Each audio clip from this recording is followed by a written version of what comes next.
Welcome to the Grouphome Riches podcast. If you have the desire to be your own boss, create your own schedule, and become financially free while at the same time helping people in need, then you've come to the right place. At GroupHomeRiches.com, we teach people exactly like yourself how to get started in the group home business, and on this podcast, you're going to hear their stories firsthand. Welcome to the Grouphome Riches podcast. On today's interview, we actually have one of our successful coaching clients. This is the last stage of our coaching program. We have Elizabeth on the call. She has just completed filling up her first property, looking for her next couple properties, and she's going to tell us about her journey. Elizabeth, welcome. Thank you. We also have the founder of Grouphome Riches on the call today, Andy. Hey guys, how's everybody doing? So before we kind of get into the nitty gritty of the group home business, Elizabeth, why don't you just give everybody an intro? Let us know a little bit about your background and kind of what brought you to this business in the first place. So I'm a doctor of physical therapy. I am a specialist within my own field. And for the past 7 or 8 years, I do home health. So I drive around town. I visit my clients wherever they are. And I find them in a lot of different places. So throughout the past couple of years, I always had in the back of my mind that, this it can be done better. I can do this better. I can do this nicely and decently for everybody and make it a win-win for me as well as the clients. But as life has it, you're busy, work, kids, other things. And then early last year, we had the opportunity with an investment property to either sell or with let's do this. And we decided to do it. But of course, you're nervous. You don't know where to start, what to do. So I did my research and I landed on your place for the coaching program, which really helped me get this going. Love it. So you were working in home health and you were probably getting called in into these, shared cooperative housing situations, correct? Correct. There's some good ones and there's some not so nice ones. And I wanted to make sure I would do this properly, set it up legally as far as what I needed. I didn't know what I needed at that point in time and make sure to do it right. Love it. Yeah. There's a few bad apples in the industry out there. Some people are slumlords, as you probably saw, but the folks that do have the good heart and are really in it to care for people, I'm sure your contacts and your referral sources are starting to kind of see that. And I'm sure that it probably builds good rapport with them, correct? Exactly. And that's what I really liked when I did my research about the different places for support. I really liked the Grouphome Riches, because you're very practical, but you're also very realistic. And you don't make things look prettier than what they are. And that's really the way I like to do things. It's just straight on, honest and true. And that's what I found with Grouphome Riches. We keep it real. Yeah, keep it real. These are real people. And if you're going to commit to doing this, you have to be responsible and treat everybody fair. So one of the typical kind of first questions that we get, like the kind of first misconception, is that as the group home owner, you have to be providing the services for folks. You probably didn't, since you were actually worked for home health and then we're getting called into these group homes. That's probably something that clicked for you. But Andy, for the beginners out there, do you kind of want to explain the idea of outsourcing and what home health is, and just kind of the typical what license do you need to get type of question?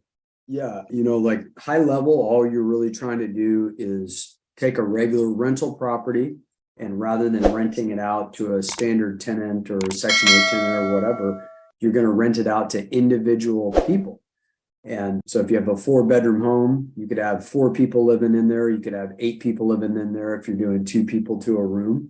And then all you're really going to be responsible for is providing that housing component. So we typically would provide housing, electrical, gas, food, things like that, and basically outsource everything else. So everything else, the home health component, we would outsource that. let a home health company come in and do all that. Yeah. So just for example, let's say you have somebody that's a senior, they have a private room, but they're going to need Mhm. a CNA on hand. As the group homeowner, you could just call up folks like Elizabeth, her previous full-time gig, and they come in and provide those services for you. And that Correct. eliminates the 6 to 12 months worth of fees and paperwork in setting up a medical company, basically, which Yeah, is, that is so much more work. yeah, Uh, Besides how the building has to be up to code for that particular type of business, it's really not something I'm interested in. yeah. So was Yeah. that one of your first questions, or did that kind of click for you since you were kind of working in Yeah, it I already? did the work already, the third party provider, but I did not know, do I need a license to rent it out per individual room or per bed instead of just renting it out to a single family, right? Okay, let's get into That I that then. didn't know. You're located in Jacksonville, correct? Correct. Yeah. So what was the licensing process like to start a group home in Jacksonville like this? Oh, it was ridiculously lengthy. No, just kidding. What There license is did no would like? licensing Yep. process. Yeah. And I was delighted to find out that no, and the information you provided about Fair Housing Act, anti-discrimination, it all made sense to me. That doesn't necessarily mean that everybody in your environment understands it or that the city code enforcement understands it. So, of course, as soon as we started rolling, I had a few people in the house. The neighbors noticed, hey, what's going on there? People talk. And we got a lovely call from the code enforcement department of the city. But they were nice. And we explained everything, sent them the information about the Fair Housing Act and anti discrimination laws. It took them a little while, that they just had some transition in their department. But then after a couple of months, they gave us the final call and said, hey, we reviewed everything and you're clear. So Wow. that was Fantastic. wonderful because I wasn't waiting to go fight them on it. I knew we were on the right side of the law, but you don't need a headache like that. So it's nice that everything did come through properly and they agreed that That's what we amazing. do is totally legal. Yep. So you got to, I guess you could call it the gray area, but it definitely helps to know the laws yourself. So that's cool that you actually got to face that challenge on the first property. So let's talk about that a little bit more. Mm-hmm. So, and Andy, you've dealt with this as well, correct? Multiple times, and we still deal with it. Yep. So let's Yeah. kind of talk about that a little bit. Like, because when you are dealing with, like you said, Elizabeth, a lot of times if you're speaking with somebody at the city or maybe even, Mm-hmm. your referral sources and things like that, the kind of Mm-hmm. go-to mindset is that you need to have a licensed group home, right? Or there needs to be some type of certificate or something like Yeah. that. So let's talk about like what was the kind of info that you gave to code enforcement when they came knocking on your door? Well, we had wonderful resources from the Grouphome Riches coaching program. Then I decided to stay nice, let them know that we're here to help people, but we want to do it right and that we're counting on them to help us do it right. So I wanted to make sure they were on our team, so to say, and not create barriers right away just by the way of responding. And it really makes sense when I tell people that, hey, I have this single family home zoned for single family type living. If I rent it out to, say, a mom and dad, a couple of kids, and maybe there's a grandparent or an uncle or somebody that moves in with them and they help them out, you'd be okay with that. But if I rent it out to the same amount of individuals that are just happen to not be biologically related or legally related, then suddenly you have a problem with that. And that's when they go, oh, yeah, well, okay, yeah, you're right. No, can't discriminate on that. Yeah, it's on its Yeah, face, it's discrimination, right? yes, it is. And then we have good neighbors that say, oh, no, no, this is great. I'll let you know when there's trouble. Everybody somehow expects a lot of trouble. But then they get to know people and they're like, you know what? They're fine. There is no more or less trouble than with any neighborhood. And sometimes the grandma around the corner needs to go to the hospital with the emergency. And sometimes somebody from our house needs to go. There's no difference, really. Yep. What demographic is the home, if you don't mind me asking? As far as where in the city or what kind of, The oh, the the people that we tenants, is it a serve? specific demographic of folks? No, it is mixed, male, female, adult only. But we personally interview and accept people into the house as we encounter them and as they are presented to us when we feel that there's a good fit. So there is no real demographic. We do like their medical condition to be under the level of control that they will not have so much trouble and so much things going on that it creates a big disturbance in the house. But if it's a fit, it's a fit. I do like diversity with people. I think it's healthy for everybody to have a diverse group.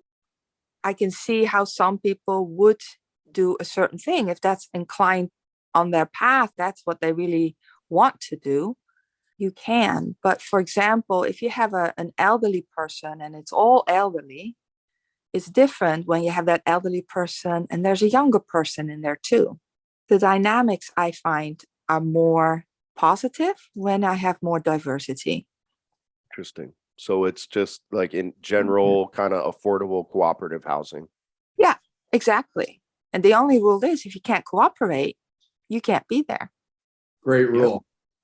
Yeah. Which is, and we put that in legal terms in the tenant Mhm. agreement from the Gold Course, which is literally Correct. you guys have Yeah. to cooperate. If someone's causing problems, get the boot. That's So right. And everybody is individually, they're very different in what they have going on in their lives. And they get their services from the home health and visiting physician groups and social workers. We work together with DCF.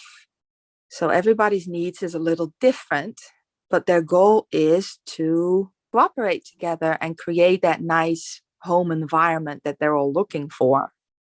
beautiful. Yeah. So a bunch of Mhm. good lessons just in the past couple of minutes for folks that are maybe new to the business or just kind of starting out and try to figure things out. So you got Mhm. to see some real life examples of outsourcing, right? So Yeah. the home health agencies, Elizabeth just mentioned, her tenants are working with social workers, caseworkers. That's a whole other service that, again, you don't need to provide that as the No. quote unquote landlord. We've dealt with the licensing issue and what happens if, that's pretty much the worst case scenario is if the city comes and like tries to shut you down or say you need to get this type of certificate or this type of zoning, blah, blah, blah. You have the resources for you guys to fall back on that. And a beautiful example that you gave, Elizabeth, about like, yeah, if I were to have a family and an uncle, that's okay. But because I'm renting to these people, you're going to shut me down. What's the legal term for that? Right? It's Right? discrimination. Yeah. And Andy, you dealt with that a bunch of times too. You want to give the folks just a couple other examples of what could happen if the city tries to mess with you and then how to combat that? Well, so high level, the government, the federal government has actually stated that those people are related because they all have a similarity and their similar characteristic or whatever I don't remember the appropriate or correct legal terminology for it is, but they'll have some type of medical issue or substance abuse issue or health condition or whatever. And as a result, they are actually related. So there's a million ways of kind of getting around it, but I think the key point and the key takeaway from this call is exactly what you just said. You don't want to get on their bad side, right? Like Elizabeth said, you want to be friends with the code people. So Yep. you're there to help them out and just explain to them, guys, actually, this is how the law reads. As long as you're doing a good job and you're keeping the place clean and you're actually helping out the neighborhood and helping out your community, nobody's going to mess with you. You're seeing it right here as you're explaining it. Initially, code got involved, but then afterwards they realized, hey, Elizabeth's doing a good job, and they back off. Right. Yep. And the Gold Course legal section, there's multiple cases that back this stuff up. If they really did want to become aggressive and you were to stand on the federal laws, they could have gotten in big trouble, big fines. You could be awarded a whole bunch of money. But to Andy's point, we don't want to be in court all the time. We don't want to be battling with people. We want to be running group homes, right? So exactly. But it was so nice when I got the call that I was able, to send you the email right away. And you responded back quickly and said, hey, just checking your resources. You can do this. It's going to be all right. It's just like, okay, let's just do it. That was the Let's just beauty do of it. being coached. Yeah. yep, how many other people out there that maybe if they didn't have the gold course or access to us would I just can't kind of imagine if you're back doing down. it just on your own, Yeah, they would go, cold turkey. Oh my gosh, you're gonna. And then we had a little incident between two residents, which actually in their dispute, somebody came at the other person, had a water bottle in their hand and raised it up and yeah, okay, poked it in the eye. So we had a black eye. And when you get that call, you're kind of like, oh my gosh, but you've got to remember you're just a landlord. You're mhm, not responsible for them. These are all responsible adults. They're responsible for themselves. But just the shock of it, and then they're 65 and older is a protected group, then the DCF. So I'm like, okay, great. Got to know the DCF now too. We already dealt with the city code enforcement. Just Yep. bring it on. DCF, here we go. Police report, pictures, here we go. That's exactly right. And that's the sort of attitude you have to have. You just have to look at it and say, all right, what can Get I, it over with. yeah, what can I learn from this experience? And That's how can right. At least now I know how that goes. And it all, yeah, it worked out. So we move on. yeah, you're dealing, that's another kind of people like wonder about like, oh, how do you manage the people? What happens if there's a fight, et cetera, et cetera. Look, at the end of the day, you're renting out property to people. You're Mhm. dealing with humans. Yep. The nightmare stories that me and Andy have from regular property management probably Mhm. exceeds the group home stuff. I remember. Bye. Brandon, what about the situation last week? Oh yeah, yeah, the squatters, Yeah, right? I mean, that's Oh, just normal par for the course, and that's not even a group home yet. Yeah, but that was just a typical investment property that we acquired. It was basically a homeless shelter being run by the homeless, I guess, I right? get, yeah. So yeah, someone from our team had to go in there and get the people out of there, and that's what I had to do too. Fight in Yeah. with meth heads that were squatters, Yeah. dealing with shootings, yeah, all types of stuff. Yeah. Meth labs. Me and Andy both have different meth lab stories, and this is Yep. regular. This is your typical property management, where regular Mhm. rental properties Yeah. dealing with quote unquote qualified people. There's absolutely, like we said, we like to give the good, the bad, the ugly. You're dealing Mhm. with humans, so it's not always going to be rosy and everybody just cheerily getting along all the time. Yeah, it's not. I do like, our group is the Social Security disability dependent person. They are very appreciative of having a safe, good place to be. And they're appreciative that you do inquire on them and make sure that they're okay. And hey, did you go see your doctor? And just have that normal human interest in them and what they're doing. It means a lot to them. Yeah, And 100. and I think too that is really the gratifying part for me. We had, of course, the holidays are just behind us, and I invested. Say, hey, okay, for the Thanksgiving, I'll pay for the food, and you guys put a big meal together, and we'll have some fun, which was great. But then for the Christmas, nobody has anybody there as far as family or friends that really support them. Their budgets are low and they live from month to month. So I put out a GoFundMe page with friends and was able to get a good fund for a Christmas party. And everybody was able to have a budget and get gifts. And that was fun for me to do. That's nice. Yeah, Amazing. exactly. And those are the gratifying things that that, yeah, without what you do, those people would be lost somewhere else doing who knows what kind of situation. Yeah. And that brings up another kind of common question that we get. Who would want to even live in a property like this? No one wants to do that. But Elizabeth has just painted a perfect picture of the type of tenant. Yeah. You have these folks, they were sold the dream of Social Security. They thought that that was going to be their retirement and that they were going to be able to live on it. The average Social Security check is like $1,100, something like that. And Yeah, that's total income. And that's we've right. all rented out there, the typical requirements. You need to have three Mhm. times the rent amount, good credit, etc. So these folks just, they can't rent anywhere else, and you can kind No. of see where they end up, right? Right. So Yeah, exactly. And a lot of them, they have their anxieties and depression, but being in a home together, that social isolation is really reduced because you're in a home together. And then keeping up the home as far as the kitchen, the common area, the bathrooms. If you have to do that all yourself, but you're disabled, you don't have the energy or strength to do it, but you can do a small thing together, they keep the house tidy. And they all have their chores and do a little something, whatever it is that they can do. So it works for everybody, really. love it. Yep, you could kind of tell this is what's going to set Elizabeth apart from some of the other places that she worked with, right? Just going above and Yeah. beyond, actually Yeah. caring for the tenants, doing right. these fun things like that. Andy, what are some of the things that you guys do for your tenants? I know, like, you want to touch on like the food that you provide and things like that. Yeah, I mean, it's very similar to what Elizabeth is talking about. I mean, holidays, as she mentioned, these people, they don't have any family around, or family doesn't really want to be with them. So, we try to make it special for them. We'll get turkeys, we'll get hams, it's pretty basic stuff, but we'll do that. And then obviously just in the course during the regular year, yeah, just, food and fruits and vegetables, things like that. Again, nothing fancy, especially now, just because the food costs have skyrocketed over the last couple of years. But yeah, I mean, it's very, very, very basic. I mean, I think on the holidays, we try to make it fun for them. And then during the normal seasons of life, we just provide very basic food for them. Exactly. It helps them feel part sort of a family. Yes. And that's really what you're doing. You're creating families.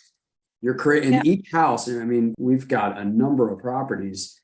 It's your job to look at the applicants and say, hey, you know what, is this person going to fit well here? Are they not going to fit well here? Will they fit in at the property? And if so, who will they fit best with as far as like from a roommate scenario? We typically don't do that many single room occupancy. We have primarily like 2 people to a room. Yeah, so you got to make sure, all right, are they going to be a good roommate for this person? If not, who can we room them with? Exactly. And that brings me also to the house supervisor. Once you have a few people, I just kind of waited and see who was going to be a good pick for me. Yes. And when I approached her about it, I mean, she even started crying. She was like, oh my gosh, because she felt like she had no purpose in life. Yes. She moved into the house and kind of did her thing. But I could tell she was a smart lady. The way she reported to me and talked to me about other people was very professional. And eventually I was like, okay, it's time to put a captain on the ship. And I think I know who it's going to be. And she just so happy that she now had something to do and a purpose again. Of course, discount was helpful for her budget as well. And that gave her some relief. And she's been really good with it. And what are the roles that she plays? Well, she is the supervisor. She keeps the house as far as making sure everybody does their chores. She'll give me a call if she feels like, hey, one of our residents, what's going on with Johnny, for example, he's not doing so much anymore. He seems to be tired, so that I can make sure I tap in with his social worker and say, hey, you need to go out there and take a look at Johnny because something's up. She has her own problems and disabilities. So she's not there to run the house, do cooking and scrubbing. She's there to oversee it and give me that call, kind of be my eyes and ears. So if there's a problem, I'll know about it sooner rather than later. Gives me a lot of peace of mind. Totally worth the discounted bed Oh, price, it's right? so worth it. Yes. So worth the discount. We do have a list of rules, but my simple rule is if the house supervisor's happy, I'm happy. That is a good rule. Simple as that. And we get along really well, and everybody happy. That's my goal, is that win-win situation. I want to create win-win situations for everybody as best I can. Yep, that's a perfect mindset to have. Everything's, set up. You have the systems in place. Yeah, It's full or close to full, correct? it's full. Yeah. About how many hours per week do you think you spend on managing that property? Well, managing the property itself, Just in general, fielding just that. calls or Yeah, because the how much marketing time? is different. I spend time fielding calls. I've got my waiting list going. I'm looking at my next property to get. So I'm really more busy with that than running the house. The house runs itself. There we go. So I you just guys are need to make seeing the, sure I show my face. They like to see me because it gives them the feeling that you're kind of looking out for them. And of course, yeah, so it's, I make sure that the bank account shows the monthly input so that everybody's paid up properly. So I keep an eye on the bank account. yeah, so you So guys maybe, are, maybe for them an hour a week. there we If there's go. something that I need to do, maybe two. Yeah. Yeah, typically if there's a new resident, if somebody new comes in, of course I have to interview them, get them to the property, make sure and I get the whole group's buy-in. If they get somebody, it's not like, okay, I'm telling them you're getting a new tenant. They all said, yeah, we think they work out well, and it creates that buy-in on their end. So that's a little bit of work. And then once the resident is there, I just come and visit a bit more frequently, making sure that they blend in well, that they get acclimated to being there and that everything is cool. And then once I notice, okay, they're good, then I can step back again. Perfect. Yeah. So you guys are seeing kind of the systems that we talk about in the gold course and in our coaching program. You're kind of seeing it play out. Elizabeth has her house supervisor that's the eyes and ears at the property. All of the services are being outsourced. So like the social work, the home health, that's something that Elizabeth and her company does not even have to worry about. It's completely handled by third parties. Elizabeth, at this point, she would be what we call the operational manager. And it takes, like she said, maybe an hour or two to manage the property as long as things are going smoothly. That's why we say each operational person could manage up to like 15 to 20 of these before it becomes kind of a full-time job. Andy, I know I've asked you this quite a bit. I'll ask you again just for new listeners about how much time do you spend in the operational management side of things with your group homes per month? None. I haven't seen half of them in decades. That's the God's honest truth. I mean, typically I would say like at the end of not the end of the month, but like the beginning of the following month. Yeah, I log on to my QuickBooks, which is how we run everything. Make sure the bookkeepers have got everything updated, run the P&L, figured out how much money we made, and that's really it. Well, It's and that's quick. because with the cash flow these things create and generate, you can eventually just kind of replace Elizabeth's role with the operational manager. And you did that pretty quickly with your business, correct, Andy? Yeah, that was always my goal. I wanted to design a business that would serve myself and my family rather than create a business that I had to serve. Right. Look, I know that there's people out there and they've got these crazy visions of grandeur and they want to be billionaires and this and that. Don't get me wrong. I mean, I wanted to be well off financially, but I primarily was like, look, I want to help people out, take care of them, take care of myself, take care of my family. And I didn't want to create a business that I was going to have to slave away at from 5 a.m. till 7 o'clock at night every day. I wanted to do something where I could, I mean, don't get me wrong. At the very beginning, I was working my tail off to get everything up and going.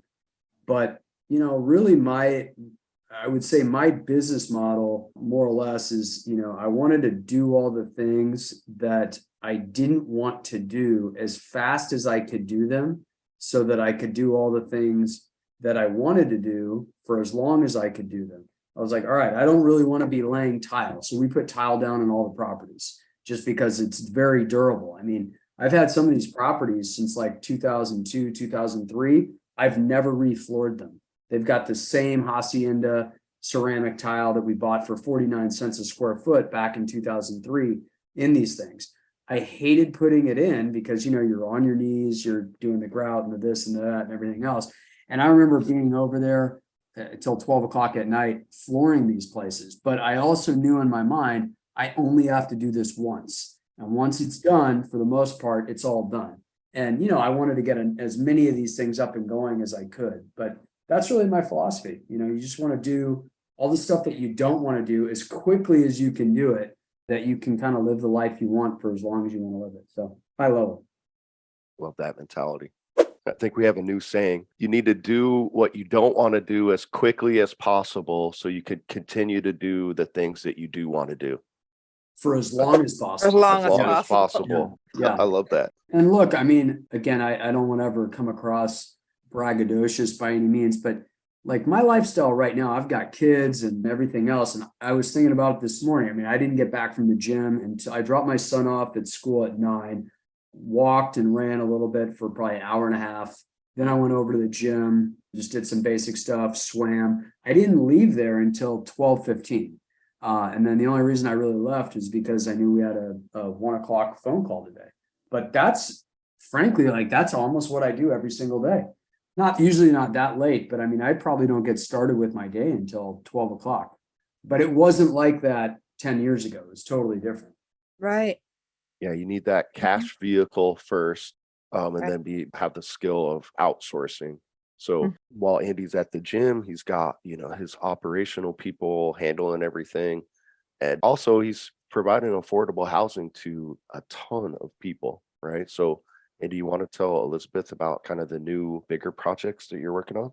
I think as we always say, and Brandon always says, go into emails and in these podcasts, and it is so true. The more people you help, the more money you're going to make. I mean, it really boils down to that. So my business really started off, I've had different businesses, but this one was fantastic, the group home business, right? I mean, it was just unbelievable.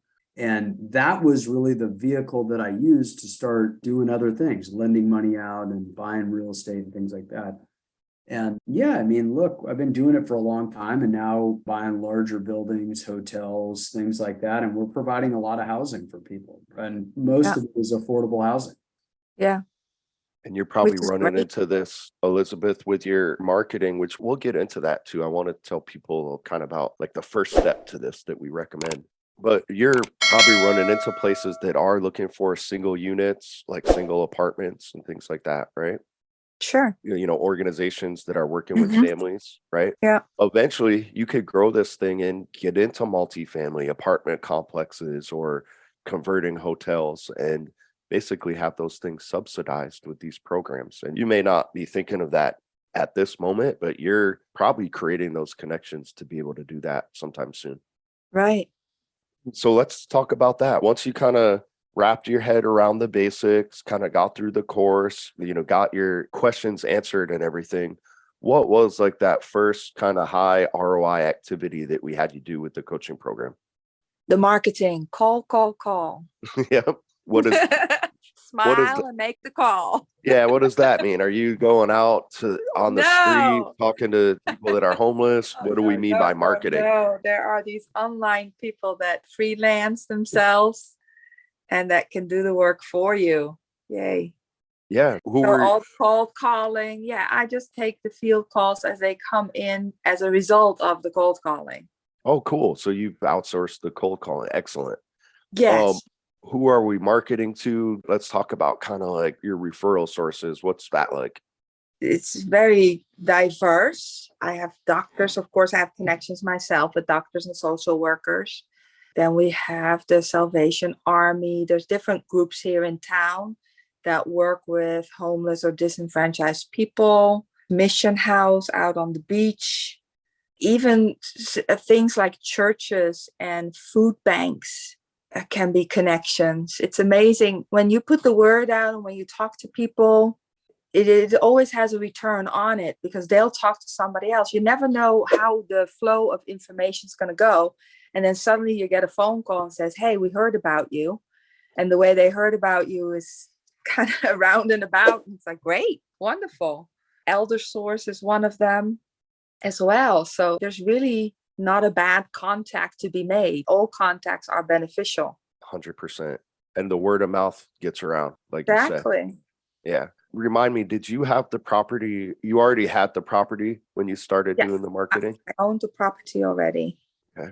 And once you started like having talks with these people, you see why that's typically the first thing that we recommend folks do, right? Correct. Yeah, we opened our doors and like 3 days later, I had our first tenant moving in. Beautiful. And at this point, you mentioned it, the wait list, right? So it's just repeating that. So you already have people lined up that are probably waiting for you to get the property, right? Correct. But you learn that too. People do move and they're not going to specifically wait for you either. So I just have a running waiting list so that if somebody moves out or sometimes in their health, they just can't, they have to go to an assisted living or nursing home, then you suddenly have a spot available. It's nice that you can tap into your waiting list and then send out the email to all your connections that, hey, I have availability, so you can fill it quickly. Through the marketing, the phone starts ringing, the wait lists begin, and then the challenge then begins. All right, you need more property, right? Yeah, I need more property. Yeah. And then That's where we are. that's the name of the game, folks. Yeah. So if you have that's the fun part. Yep, you have your systems in place, you have your marketing on point. Elizabeth, it sounds like you actually have a lot of the marketing is outsourced at this point, which is awesome. Everybody's good in a lot of things, and it's not necessarily my cup of tea to make all these cold calls. Beautiful. So you got somebody on Upwork or Fiverr to do that? Yeah. Cool. I love the MailChimp. I do put a monthly email together and, update on the house and things like that. Just to keep that personal connection with people. It's nice and easy to blast out an email like that. So I do that myself still. Perfect. You may have not have thought of it, but at this point, you're going to become a real estate investor, which is Andy has his systems in place to, after the gym, what do you do all day after you hit the gym and handle the kids, Andy? I mean, what am I doing? I'm leasing stuff out today. I got a guy over at one property taking pictures. I'm meeting with contractor today at 3:30. I mean, I'm primarily just looking for new stuff. I mean, that's There really it is. what I like to do. And I enjoy it. I think you really got to do what you enjoy doing. So I feel like I'm pretty good at finding things. I'm pretty good at finding people. Obviously, I mean, I'm talking to Brandon right now. So I think I'm good at finding people. I think I'm good at finding real estate. And that's what I like doing. And I like dealing with people too. I don't like dealing with a lot of people, but I like dealing with people that I have relationships with. I have like building long-term relationships. But Brandon's met a couple of these guys that I've been working with for 15 years. You met Julio the other day, didn't you, Brandon? Yep. Yeah. Been working together since probably 2007 or 2008. I've got other guys I've been working with before that. So that's what I like doing. Yep. Yeah. Just finding real estate and keeping the contractors busy. Yeah. And that's what I like about this business model, that even suppose you're not a person that is into that, then you hire somebody for that aspect and you focus on what you want to do within your business. It's quite flexible. And, it is. And the other thing that I'll bring up with this business is that as we're kind of heading into more difficult times, this business has got built-in financing in it because number one, you're going to get your capital back so quickly just from the actual business itself. But, if you're smart about it and you start buying the real estate, you don't even have to go to a regular bank for this stuff. You could get SBA lending on it. Even when things get really, really, really bad, the banks love this type of business and this type of real estate to lend on. Yeah, exactly. And if you've already, you set up a house, you know what you're doing, they're just more likely to help you with that, get that go. Absolutely. So that's why I'm excited. We fortunately at this point, we started on this later on in life, and we do have some resources ourselves for the next property, which kind of, makes it a little easier in that regard. But after that, we will have to tap into all those things as well. But it's nice when you have things going. We'll touch on that on the coaching call, Elizabeth. You're going to need to find other sources for capital and how to scale this thing. And also, if you can learn kind of the real estate investor skills of finding off-market properties, getting them at a discount, the ROI that you get on these after running the group home business out of these off-market properties is just off the charts. Another kind of common question that I'm going to ask you, Andy, but just for the beginners out there, what's like the ROI that you get on your group homes? Yeah, it's infinite. You really, real numbers, like true real numbers. If you're following the methodology that we lay out in Grouphome Riches, like in the goal course and everything else, and you're getting everything the way that we tell you to get it, maybe you're going to spend $1,500, $2,000 setting up one of these homes. And you have all your money back in like half a month. So It's almost incalculable. I think we've tried it, and it was like calculator just doesn't calculate it. Yeah. Especially if you're getting the homes at a discount with a ton of built-in equity, your financing is low, right? It's just off the charts. If we were to advertise it in the beginning, people wouldn't believe us. So, Right. Right. The average investor, they think, 20% ROI is a scam. Mhm. They saw Andy's numbers, they wouldn't believe it. So it's for those few select people that have the personality that you do, Elizabeth. It's kind of you lucky, quote unquote, to find this. Yeah, I feel very blessed with it. Perfect. So you got the first property. We're looking for property number 2. I'm going to show you some skills here to get like properties number 3 through 20 or however you want to grow this thing. Why don't you tell the folks a little bit about what are the future plans looking like and where do you want to be in a couple of years with this? Well, in a couple of years, I want to be able to help so many people that I can give it my full-time attention. Beautiful. How many properties do you think you need to have up and running before you can, I guess, retire from the full-time gig? I would say if I want the income from properties to replace the income that I make as a professional, well, 4 to 5 would replace the income already. But of course, you want to build up the business. So the revenue from the properties goes back into the next investment. So in that regard, you'd need a little more to be able to continue to invest and then replace your own income for it as well. So I would say 9 to 10 should be able to do that. How long do you think that'll take? Depends on how fast we can find them and fill them. Like Andy said, as fast as possible. Yeah. Andy, how long did it take for you to get to that point? I think I probably had 10 of them, not as fast as Orlando. I mean, I remember Orlando's, he's crushed it. I think I probably had about 10 of them up and going within probably 2 years. So we were busting it. We were fixing up the properties. I mean, it does. It takes a lot of time, energy, and effort. But I mean, again, once you have 10 of them up and going, it's a good little cash machine. Exactly. So for me, I'm probably a bit slower and have a little less energy than you guys. I'll tell you what, this is also 20 years ago. Thank you for the clarification. I had no money. I was young. I was broke. Like I had to do it. Exactly. So getting up at 3 a.m. was no big deal because I got to make this happen. And exactly. so things are different now. I didn't have any kids back then or anything. For me, it's the 5-year plan. Totally doable. So I just wanted to kind of, get Andy's real life time frame that he hit that goal. And then again, the not common, and we called him the record holder, but Orlando did that in a year, his first year. Yeah, so, I know. He's amazing. So we are a half year in. We're looking at our second property. Realistically, if I keep this pace, typically things will pace a little faster once you really get going. But if I just keep this pace and have a new home and fill it, every 6 to 7 months, roll on to the next one, then the 5-year is a very doable trajectory. Absolutely. And it's retirement at that point, basically. Yeah, to a certain extent.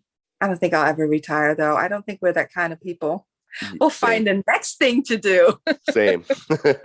Very cool. I love to see it. I can't wait to see you grow at that trajectory. We'll definitely have to do a number 2 here, maybe in 6 to 12 months so that people can catch up with you. We will get into the real estate side of things here after the interview portion. But do you have any parting words for the folks out there that are listening? Well, feel encouraged. Work with Grouphome Riches. We are a good community. They have so much knowledge and support. It will help you get it done. 100%. I agree. So just do it. Yeah, head to grouphomeriches.com. If you don't have the free material, sign up for that. It's a free 5-part course, and then we give a ton of value in the email list. If this does sound like something that you want to do, we have a number of different products that kind of help you get there quicker. First is definitely the gold course. At this point in time, it's just under $200.